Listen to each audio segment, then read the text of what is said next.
Hello guys, आज हम करने जा रहे हैं इंटरनल एड ऑफ कंस्ट्रक्शन या इंटरनल एड ऑफ इंटरप्रिटेशन।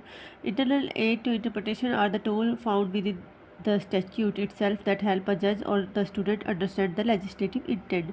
यानी जो स्टैट्यूट के अंदर ही जो है ऐसे टूल जो हेल्प करते हैं जज को या स्टूडेंट्स को लेजिस्लेटिव इंटेंट को समझने के लिए, उसको इंटरनल एड कहते हैं।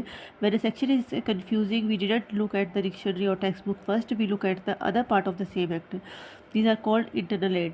कंप्लीट लिस्ट इंटरनल एड की बात करें तो आपका टाइटल है, प्रेम्बल है, हेडिंग्स है, मार्जिनल नोट है, डेफिनेशंस है, प्रोवाइजो है, एक्सप्लेनेशंस है, इलिस्ट्रेशन है, एक्सेप्शंस है या शेड्यूल्स है, पंक्चुएशन है। ये सब आपके एक्ट के अंदर ही होते हैं, सेम एक्ट में जो है, और इनको ही इंटरनल एड बोला गया है। टाइटल की बात करें तो statute usually have two type of title, short title और लॉन्ग टाइटल। शॉर्ट टाइटल में सिर्फ आपका इतना यूज़ नहीं होता। The short title is the statutory name of the act used for identification and citation purpose. Example the code of civil procedure आपका 1908। Nature it is barely a label.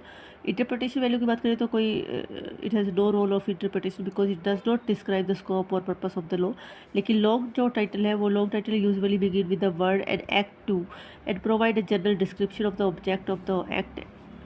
Title of IPC है जैसे an act to provide a general penal code for India code understand this law deals with crimes and punishment. तो जैसे कि बताया गया IPC क्या है, जो डील करता है क्राइम और पनिशमेंट से। तो ऑब्जेक्ट बताया। तो nature it is a part of the statute. Interpretation value की बात करें तो if the language of a section is ambiguous the court can refer to the long title to resolve the doubt.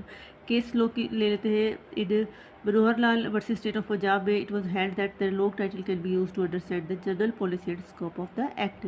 तो यहाँ पे hand किया गया था कि जो लॉन्ग टाइटल है उसको जो पॉलिसी है उसको अंडरस्टैंड करने के लिए ये हेल्पफुल है, इंटरप्रिटेशन में हेल्प कर सकता है लॉन्ग टाइटल। देन आपका आता है preamble. The preamble is the introductory statement that sets out the main objective intention and the mischief the act intent to remedy. Legal status की बात करें तो it is a key to open the mind of the makers. It help to understand what the law makers were thinking when they made the law. तो mainly help करेगा ये बताने के लिए कि जब लॉ मेकर्स जब लॉ बना रहे थे तो उनकी थिंकिंग क्या थी। रूल ऑफ यूज़ क्या है। If the language of this act is clear the preamble can not use to qualify और कट डाउन द मीनिंग। अगर क्लियर ही है तो फिर क्यों यूज़ करना है। If the language is ambiguous the preamble act as a guide to choose the interpretation that fit the legislative intent. अगर एम्बिग्यूटी है तो इसको यूज़ करेंगे, ये गाइड करेगा आपको preamble. It is a key to internal aid used when there is ambiguity and cannot override clear provisions. Judiciary note की बात करें तो while the preamble of the constitution in India is a part of the constitution as held in case of Bharti versus state of Kerala for ordinary statute, it is an internal aid with persuasive value. It is a part of the act that help in understanding the law but it is not a binding on the court. Court में binding नहीं है but ये part of the law है और ये उसको meaning को समझने में हमारी हेल्प करता है। देन आपका आता है रिप्लाई में Berubari union case the court held that the preamble is a key to open the minds of the makers. Example के लिए it is a law preamble से टू प्रोटेक्ट इन्वायरमेंट जैसे है। उसके बाद क्या कहते हैं, court will interpret provision in a way that favour environmental protection. तो प्रोटेक्ट इन्वायरमेंट प्रेम्बल में लिखा रखा है तो वो इस तरीके से उसको इंटरप्रेट करेंगे जहाँ पे फेवर की गई हो इन्वायरमेंट की प्रोटेक्शन की। हेडिंग की बात करें तो heading are the like chapter title और group title that appears at the beginning of a group of section. Nature की बात करें तो they indicate the subject matter of the section following them. Interpretation value heading can be use to understand the meaning of a word in the section if it is unclear. Limitation की बात करें तो heading can not control the plain meaning of the word in the section if there is a conflict between the section and the heading the section prevail. ठीक है, अगर दोनों में confliction है तो सेक्शन प्रिवेल करेगा। हेडिंग जैसे है ऑफेंस अगेंस्ट प्रॉपर्टी तो यहाँ पे all section under it will be relate to theft, robbery या एक्सटॉर्शन। तो ये हेडिंग है जैसे, तो इसको समझने के लिए अगर कुछ एम्बिग्यूटी आती है तो हम हेडिंग की हेल्प कर ले सकते हैं। Important point, the word is clear है तो heading can not be change meaning if ambiguous heading help interpretation. उसके बाद आता है marginal note. Marginal note are the brief title printed on the side margin of a section if the official copy of the act summarize the effect of the section. General rule in modern interpretation marginal note are considered very weak aid. Reason क्या है, historically marginal note जो थे were often inserted by the drafter, clerk and not debate by the parliament. Therefore, they do not always represent the true legislative intent. तो normally drafter या clerk द्वारा वो लिखे जाते थे और वहाँ पे कोई डिबेट होती नहीं थी, तो कोई उससे लेजिस्लेटिव इंटेंट का पता तो चल नहीं रहा था। तो ये इतने वो नहीं थे इफेक्टिव, वीक एड ही इसको बोला गया है। एक्सेप्शन की बात करें तो constitution of India marginal notes to the article of the constitution were part of the constituent assembly debates, has they are have higher interpretation value. तो जो कॉन्स्टिट्यूशन में जो मार्जिनल नोट्स हैं उन पे एक असेंबली के डिबेट्स हुए हैं, तो वो वहाँ पे इंटरप्रटेशन में हमें यूज़फुल है। एम्बिग्यूटी की बात करें तो if the section is totally unclear the court may look at the marginal note as a pointer. Case law यहाँ पे है in the commission of income tax versus Ahmed Bhai Umar भाई एंड कॉर्पोरेशन। यहाँ पे सुप्रीम कोर्ट ने हेल्ड किया कि marginal note is can't use if the language is plain. तो अगर लैंग्वेज क्लियर है, प्लेन है, तो यहाँ पे तब आप मार्जिनल नोट का यूज़ नहीं करोगे। देन आपका आता है definition. If the study of interpretation of statute, the definition clause या इंटरप्रिटेशन क्लोज बोलते हैं, is one of the most powerful internal aid if the use it is usually found that at the beginning of the act, typically the section 2 या 3 में होती है definition, and serve as a dictionary for that specific statute. Type है आपकी restrictive या जिसमें mean होता है, और एक्सटेंसिव में जहाँ पे इंक्लूड किया जाता है। मेरी डेफिनेशन बता दी इसके अंदर ये इंक्लूड होएगा, और एक उसका मतलब बताया जाए बस। तो दो टाइप की आपकी डेफिनेशन होती है।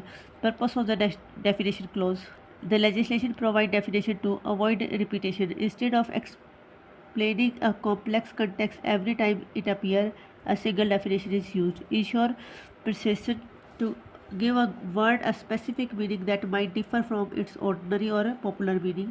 Provide clarity to define the boundaries of the act and act's application. Then आपका आता है proviso. Provided that. Proviso is the part of a section which adds a condition or exception. It usually starts with the provided that. Primary rule क्या है? A proviso is a subordinate to the main section, it can not override और destroy the main law. Purpose क्या है? To except something from the section, except to provide a condition for the section to apply to clarify the scope of the main section. Case law की बात करें तो S Sundaram पिलाई versus we are पटबिरमन 1985 का case है, जहाँ पे supreme court ने हेल्ड किया कि that proviso can serve for purposes qualifying the main enactment, acting as an exception, creating a condition और clarifying an ambiguity. Main rule क्या है? All student can enter the hall. Proviso provided at they have ID card. तो meaning क्या है? Entry allowed only with the ID card. तो इस तरीके से प्रोवाइजो जो होते हैं वो भी उसको हेल्प करते हैं मीनिंग को समझने के लिए। देन आपका आता है illustration are the example attached to a section by the legislature to show how the law apply to specific fact. They are very common in the Indian penal code 1860 and the Indian evidence act 1872। Legal value की बात करें तो they are the part of the statute and help in understanding the intent. Conflict rule की बात करें तो if there is conflict between the section and the illustration, the section prevail and illustration can not expand or restrict the plain meaning of the text. Case law की बात करें तो Mahesh Chandra प्रसदव versus state of Bihar का, the court held that the while illustrations are valuable aid they cannot be used to define the clear language of the section. Then है आपका explanation, and explanation is added to the end of the section to clarify a particular term or to remove any doubt regarding the application of that section. Purpose क्या है? It does not expand the scope of the section but explain the meaning of the word already used. Nature की बात करें तो it is usually retrospective in nature because it clear up a doubt that existed from the beginning. Case law की बात करें तो Hiralal Ratanlal versus state of UP, the supreme court observe that the object of an explanation is not to enact something new but to explain the meaning and intent of the main provision. Schedule की बात करें तो schedule are found at very end of the enactor. They contain technical details, list, forms or table that would make the main sections too bulky or complicated. Legal status की बात करें तो a schedule is also a part of the law just like any other section. Conflict rule की बात करें तो if there is a direct conflict between a section and the section will prevail. Article 1 of Constitution of India refer to the first schedule for the list of states and union territory. Section 20 Code of Criminal Procedure 1973 refer to the table of the compoundable offences. देन आपका आता है punctuation जो कि last है। Punctuation marks include comma, semicolon, bracket and full stop. Historical value क्या है? Old English law punctuation was ignored because statute was enacted without them. Modern law में क्या है? Punctuation is a minor aid, it is use to understand the grouping of word but it is never allowed to control the plain meaning of the text. Rule: if the punctuation lead to an absurdity, the court will ignore it and read the word as they are. Case law की बात करें तो Ashwini Kumar Ghosh versus Aurobindo Bose the यहाँ पे supreme court held the punctuation can not be allowed to control the plain meaning of the word used by the legislature.